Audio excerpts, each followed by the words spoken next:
Hello friends, welcome to recipes world. നമുക്കിന്ന് കോഴിക്കോട് ദം ബിരിയാണി എങ്ങനെ ഉണ്ടാക്കുന്നതെന്ന് നോക്കാം.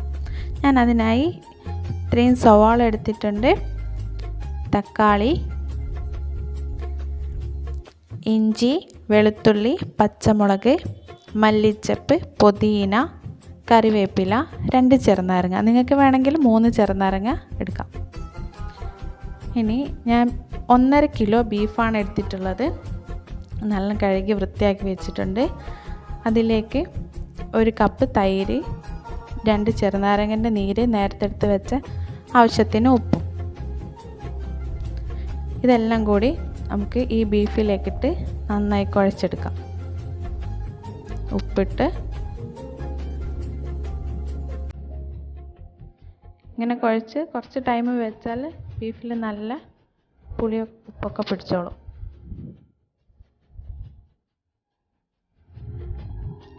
തൈരൊഴിച്ചു നന്നായിട്ട് കുഴച്ചെടുക്കാം.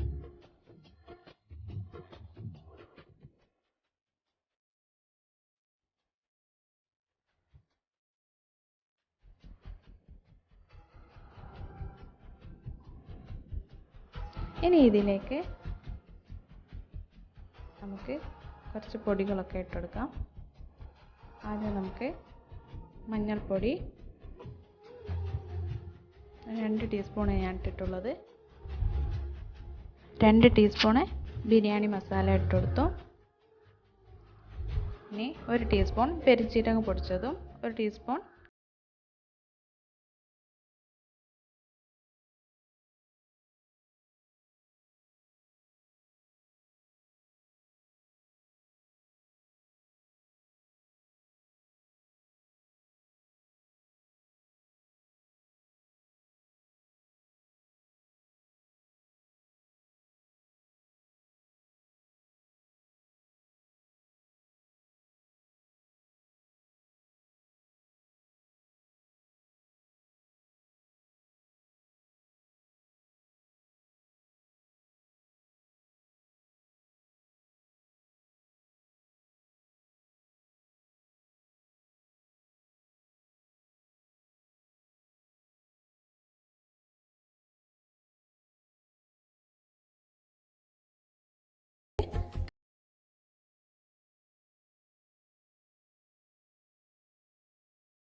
ആഡ് ചെയ്ത് കൊടുക്കാം.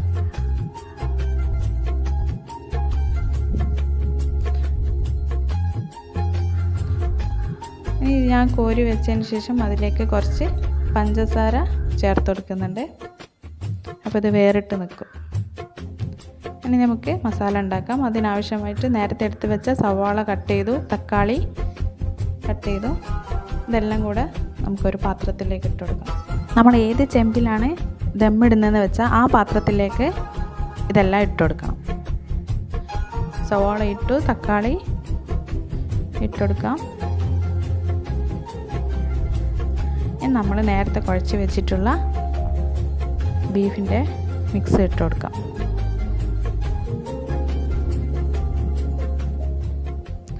നന്നായി കുഴച്ചെടുക്കണം. സവാളയും തക്കാളിയും ഒക്കെ നല്ലോണം കുഴഞ്ഞ് വരണം. എത്ര നന്നായി കുഴയ്ക്കുന്നോ അത്രയും നല്ലതാണ്.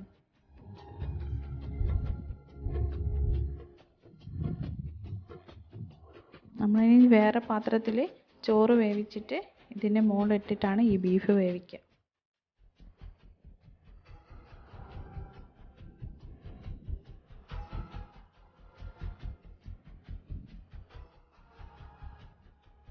അപ്പോൾ നന്നായി കുഴച്ച് വെച്ചിട്ടുണ്ട്. ഇനി നമുക്ക് ചോറ് വേവിക്കാം.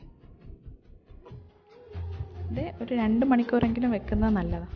നമുക്ക് അരി വേവിച്ചെടുക്കാം. അതിന് വേണ്ടിയിട്ട് 2 കിലോ കോല അരിയാണ് ഞാൻ എടുത്തിട്ടുള്ളത്. അത് കഴുകി വൃത്തിയാക്കി അരിപ്പയിൽ ഊറ്റിയിട്ടതാണ്. അപ്പോൾ ഒരു ചെമ്പിൽ ആവശ്യത്തിന് വെള്ളം ഒഴിച്ച് അതിലേക്ക് പട്ട, ഗ്രാമ്പു, ഏലക്കായ ഇത് 3 കൂടി ഇട്ടുകൊടുക്കുക. ആവശ്യത്തിന് ഉപ്പും ഇട്ടുകൊടുക്കുക. ഇനി നന്നായി തിളച്ചതിന് ശേഷം അതിലേക്ക് നമുക്ക് അരി ഇട്ടുകൊടുക്കണം. അതാ വെള്ളം നന്നായി തിളച്ചിട്ടുണ്ട്. അതിലേക്ക് അരി ഇട്ടുകൊടുത്ത് വേവിക്കാം. അധികം വേവരുത്. ഒന്ന് തിളച്ചതിന് ശേഷം ഈ അരി ഊറ്റിയെടുക്കണം.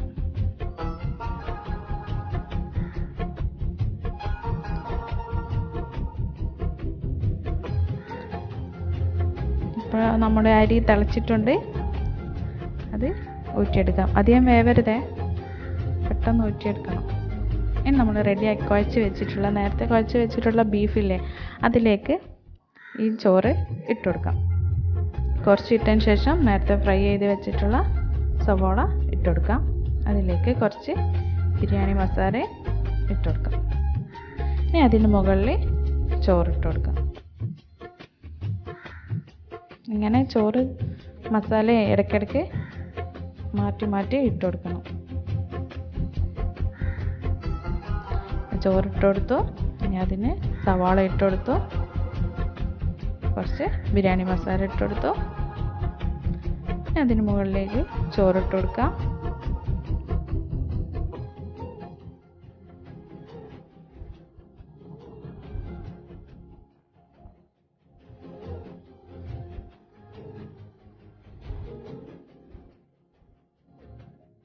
അങ്ങനെ ഈ ചോറും സവാളയും തീരുന്നത് വരെ ഇട്ട് കൊടുക്കണം.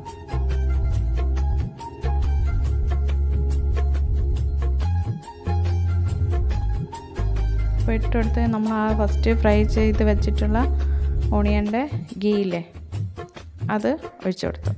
അപ്പോൾ നമ്മളെ ചോറും ഉള്ളിയൊക്കെ ഫുള്ളായിട്ട് ചെമ്പിലേക്ക് ഇട്ടു. ഇപ്പം കുറച്ച് മൈദമാവ് പച്ചവെള്ളത്തിൽ കുഴച്ചെടുത്തതാണ്. കുറച്ച് ലൂസായിട്ടാണ് കുഴച്ചത്. അത് ഈ ചെമ്പിന് ചുറ്റും ഒട്ടിച്ചു കൊടുക്കണം. നമ്മൾ എയറൊന്നും പുറത്തേക്ക് പോകാണ്ടിരിക്കാൻ വേണ്ടിയിട്ട്, ടൈറ്റായിട്ട് നിൽക്കാൻ വേണ്ടിയിട്ടാണ് ഇങ്ങനെ ചെയ്ത് കൊടുക്കുന്നത്. എല്ലാ ഭാഗവും നന്നായിട്ട് കവർ ചെയ്തിട്ട് ഒട്ടിച്ചെടുക്കാം. ഇതിൻ്റെ മുകളിലേക്ക് നമുക്ക് നമ്മൾ മൂടി വെച്ചിട്ട് നന്നായിട്ട് പ്രസ് ചെയ്ത് കൊടുക്കാം. മൂടി ഇതിൽ ഒട്ടിപ്പിടിച്ചിരിക്കണം. വെച്ചു. മൂടി നന്നായിട്ട് ഒട്ടിപ്പിടിക്കാൻ വേണ്ടി ഞാൻ ഇതിൻ്റെ മുകളിൽ ഒരു ചെമ്പിൽ പാത്രത്തിൽ വെള്ളം വെച്ചിട്ടുണ്ട്. തീ ഇതുപോലെ നന്നായിട്ട് കത്തിക്കണം. നല്ല തീ വേണം. അപ്പോൾ നമ്മൾ ബീഫ് വേവുള്ളൂ.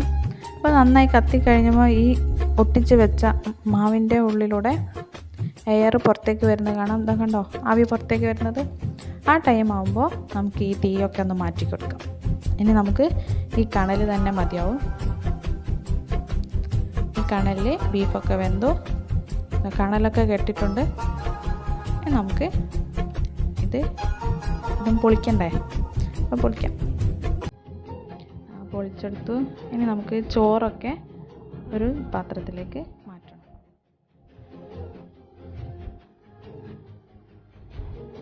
ബീഫ് ഇതൊക്കെ ഒരു സൈഡിലേക്ക് മാറ്റി വെച്ചിട്ട് ചെമ്പിൻ്റെ അടിയിൽ എന്തെങ്കിലും ഒരു സൈഡിൽ വെച്ച് കൊടുത്താൽ ചെമ്പ് ചരിഞ്ഞ് നിൽക്കും. അപ്പോൾ ഇതിലുള്ള നെയ്യൊക്കെ ഒലിച്ച് ഒരു സൈഡിലേക്ക് വരും. ഈ നെയ്യ് നമുക്ക് ചോറിലേക്ക് ഒഴിച്ച് കൊടുക്കണം. ചോറൊക്കെ നന്നായിട്ട് മിക്സ് ചെയ്യാം. അതിലേക്ക് ഈ ഒലിച്ച് വരുന്ന നെയ്യ് ഉണ്ടല്ലേ, അതിങ്ങനെ കോരി ഈ ചോറിലേക്ക് ഇട്ട് കൊടുക്കാം. നമ്മുടെ കോഴിക്കോടൻ ദം ബിരിയാണി റെഡി ആയിട്ടുണ്ട്. എല്ലാവർക്കും വീഡിയോ ഇഷ്ടമായെങ്കിൽ ലൈക്ക് ചെയ്യുക, ഷെയർ ചെയ്യുക, സബ്സ്ക്രൈബ് ചെയ്യുക. Thank you.